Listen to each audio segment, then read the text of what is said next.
विधि विवरण ग्रंथ अध्याय 8 प्रभु का अनुशासन।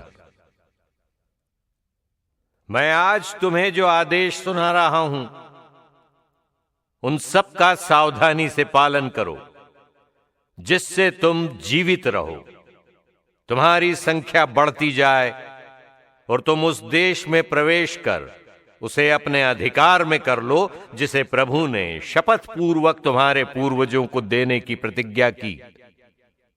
मरुभूमि में इन 40 वर्षों की वो यात्रा याद रखो, जिसके लिए तुम्हारे प्रभु ईश्वर ने तुम लोगों को बाध्य किया था। उसने तुम्हें दीनहीन बनाने के लिए ऐसा किया, तुम्हारी परीक्षा लेने के लिए, तुम्हारे मनोभाव का पता लगाने के लिए और इस प्रकार ये जानने के लिए कि तुम उसकी आज्ञाओं का पालन करते हो या नहीं। उसने तुम्हें त्रस्त किया, भूखा रखा और फिर तुम्हें मन्ना भी खिलाया, जिसे न तुम जानते थे और न तुम्हारे पूर्वज ही। इससे उसने तुमको ये समझाना चाहा कि मनुष्य रोटी से ही नहीं जीता है, वो ईश्वर के मुख से निकलने वाले हर एक शब्द से जीता है। इन 40 वर्षों में न तुम्हारे पहने हुए वस्त्र जर्जर हुए और न तुम्हारे पांव ही सूजे। इसलिए ये समझ लो कि जैसे कोई पिता अपने पुत्र को अनुशासित करता है, वैसे ही प्रभु तुम्हारा ईश्वर भी तुमको अनुशासित करता है। अतः तुम उसके मार्गों पर चलते हुए और उस पर श्रद्धा रखते हुए प्रभु अपने ईश्वर की आज्ञाओं का पालन करते रहोगे। प्रतिज्ञात देश की समृद्धि। अब तुम्हारा प्रभु ईश्वर तुम लोगों को उपजाऊ देश ले जा रहा है। वो एक ऐसा देश है जहां नदियां बहती हैं और झरने तथा जल स्रोत घाटियों तथा पहाड़ियों से फूट कर निकलते हैं।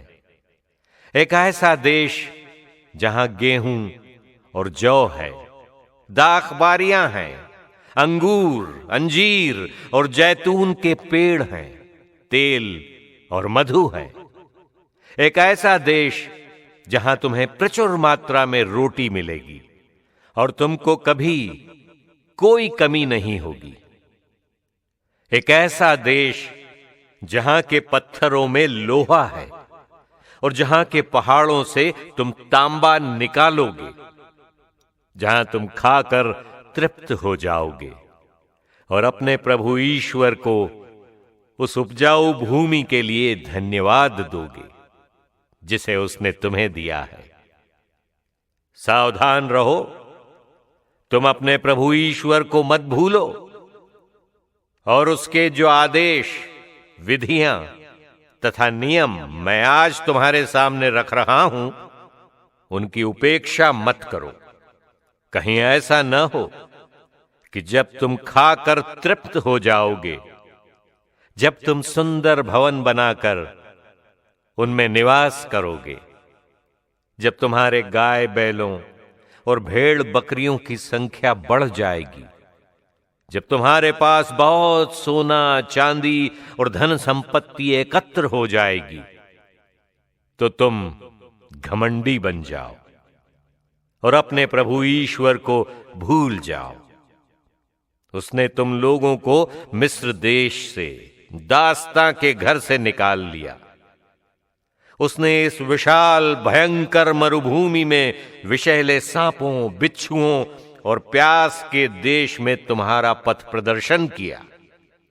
उसने इस जलहीन स्थल में तुम्हारे लिए कठोर चट्टान से पानी निकाला। उसने तुम लोगों को इस मरुभूमि में मन्ना खिलाया, जिसे तुम्हारे पूर्वज नहीं जानते थे।